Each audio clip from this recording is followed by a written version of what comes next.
2 மணிக்கட்டிலும் அழுகி இருந்த காயம், நெற்றி நிழலில் புதைந்து போன கண்களுக்குள் அத்தனை ஏமாற்றம். பெற்ற மகளிடம் இருந்து தப்பி வந்து உயிர் வாழும் கொடுமையை நினைத்து நித்தம் அழுது புலம்பிக் கொண்டிருந்த ஒரு தந்தைதான் இந்த சௌந்தரராஜன். சிவகங்கை மாவட்டம் காரைக்குடி பெரியார் நகரில் வசித்து வந்தவர்கள் சௌந்தரராஜன் கல்யாணி தம்பதி.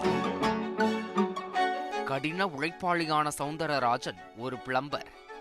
இந்த தம்பதி ஆசையாக பெற்ற மகள் ராஜி. ஒரே வாரிசு என்பதால் செல்ல மகளாகவும் செல்வ மகளாகவும் வளர்த்திருக்கிறார்கள்.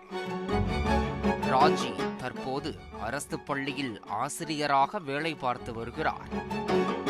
கடந்த 2008ஆம் ஆண்டு மகளுக்கு சௌந்தரராஜன் நல்லபடியாக திருமணம் செய்து வைத்திருக்கிறார்.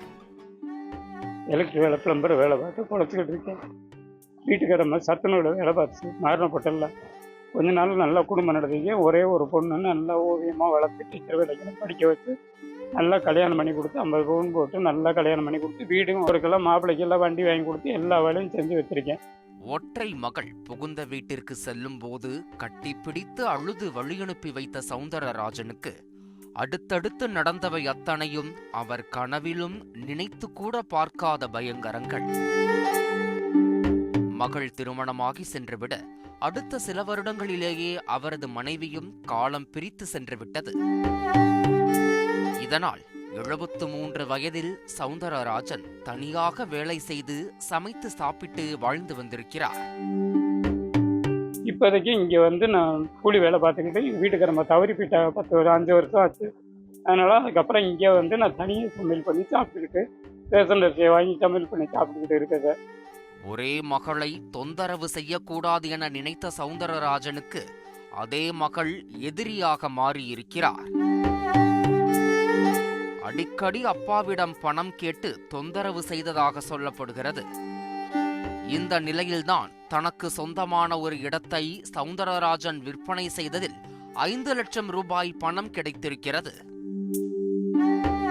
அந்த பணத்தை அபகரிக்க நினைத்த ராஜி தனது கணவர் மாமனாரோடு சேர்ந்து சௌந்தரராஜனின் வீட்டிற்கு வந்து அவரை கை கால்களை கட்டி கடத்தி சென்றதாக சொல்லப்படுகிறது.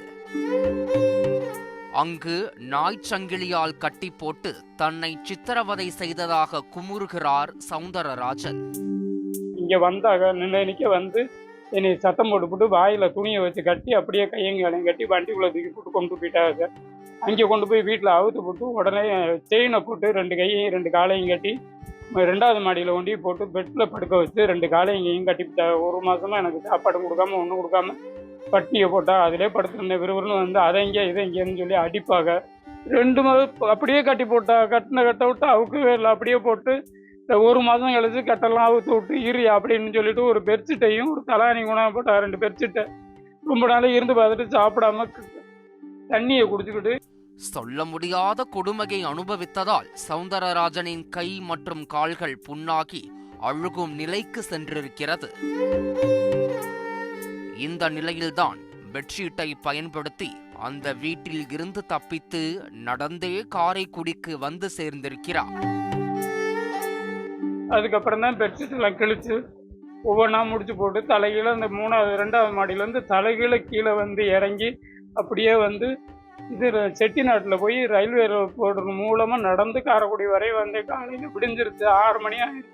தற்போது நண்பர் ஒருவர் வீட்டில் தங்கி இருக்கிறார் சௌந்தரராஜன்.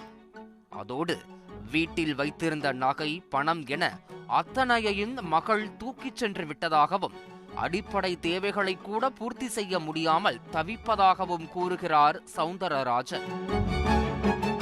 6 மணிக்கு மேலே தண்டவாளத்துலேயே நடந்து வீட்டுக்கு போகணும் வரையில் ஒரு நண்பர் பார்த்துட்டு நீங்கள் வாங்கன்னு என்னை கூட்டிகிட்டு போய் வீட்டில் உட்கார வச்சு எனக்கு குளிக்க ட்ரெஸ் எல்லாம் கொடுத்து சாப்பிட ட்ரெஸ் கொடுத்து இருங்க உங்கள் வீட்டுக்கு கூப்பிட்டு போகிறேன்னாரு. அப்புறம் ஒரு 2 நாள் கழிச்சு வீட்டுக்கு கூப்பிட்டு வரும்போது வீட்டில் ஒன்றுமே இல்லை. எல்லா ஜாமானும் திருடிட்டு போயிட்டாங்க. உங்கள் மகளும் மாமனார் எல்லாரும் வந்தாங்க. அவ்வளோ பேரும் அழுகிட்டு போனாங்க. நான் ஒன்றும் கேட்க முடியல அப்படின்னு சொல்லிட்டாங்க. பூராதையும் எடுத்துகிட்டு போனது எனக்கு தெரியாது. ஒரு பச்சை துணி கூட ஒரு டன் துணி கூட கிடையாது இங்கே வீட்டில். சுத்தமாக தொடச்சி போட்டு போயிட்டாங்க சார். இப்போ எனக்கு என்ன வழின்னு தான் நான் ஒவ்வொரு இடமா பிட்டிஷன் கொடுத்தேன். இதுவரை எந்த ஆக்ஷனும் எடுக்கலை. இதுவரையும் இந்த மாதிரி ஒரு வீட்டில் ஓசி சாப்பாடை எவ்வளோ நாளைக்கு சாப்பிட முடியாதோ போட்டுக்கிட்டு இருக்காங்க. ஏதோ கடவுள் புண்ணியத்தில் என்ன மாதிரி இருக்கிறவங்களுக்கு உதவி செஞ்சு ஏதாவது வழிகாட்டுங்க. சவுந்தரராஜனின் நிலையை கண்டு வருந்திய அவரது நண்பர் வீரசேகர் இது குறித்து காவல் நிலையத்தில் புகார் கொடுத்திருக்கிறார். ஆனால் ஒரு வாரம் கடந்து போலீசார் எந்த விசாரணையும் நடத்தாமல் காலம் தாழ்த்தி வருவதாக குற்றம் சாட்டப்படுகிறது. என்னுடைய பாதுகாப்பில் இருக்கனால இப்போ ட்ரெஸ் கொடுத்து அவரை பாதுகாப்பாக வச்சுருக்குங்க. போலீஸ் நடவடிக்கையோ நான் ஆர்டிஓவுக்கு கொடுத்துருக்கேன், இந்த வன்கொடுமை சட்டத்து கீழ் ஆர்டிஓ கொடுத்துருக்கேன். யாரும் இதை ஒரு ஸ்டெப் எடுக்கலைங்க. அதுக்கு எடுத்து நல்லா இந்த விடியல் அரசு இந்த வயசானவருக்கு இன்னைக்கு இவருக்கு நடந்துருச்சு, நாளைக்கு தமிழ்நாட்டில் ஆண் பெண்ணுக்கு யாருக்கு வேணாலும் நடக்கலாம், அது நடக்கக்கூடாத அளவுக்கு தடுக்கிற அளவுக்கு ஒரு பாதுகாப்பாக செஞ்சு கொடுக்கணுங்கிற கடிது என்னுடைய வேண்டுதுங்க. பணத்திற்காக விலங்கை விட கொடூரமாக துன்புறுத்திய தனது மகளிடம் இருந்து எப்படியாவது காப்பாற்றுங்கள் என கோரிக்கை வைத்திருக்கிறார் சவுந்தரராஜன். அதேபோல் தன்னுடைய நிலைமை எந்த தந்தைக்கும் வரக்கூடாது என்பதே சவுந்தரராஜனின் குமுறலாக உள்ளது. இதுகுறித்து அவரது மகள் ராஜியிடம் விசாரித்த போது அவர் தனது தந்தை தவறான வழியில் பணத்தை செலவழித்ததால் மட்டுமே தான் இவ்வாறு நடந்து கொண்டதாக கூறுகிறார். இந்த சம்பவம் தொடர்பாக காவல்துறை உரிய விசாரணை நடத்தினால் மட்டுமே உண்மை என்னவென்று தெரிய வரும்.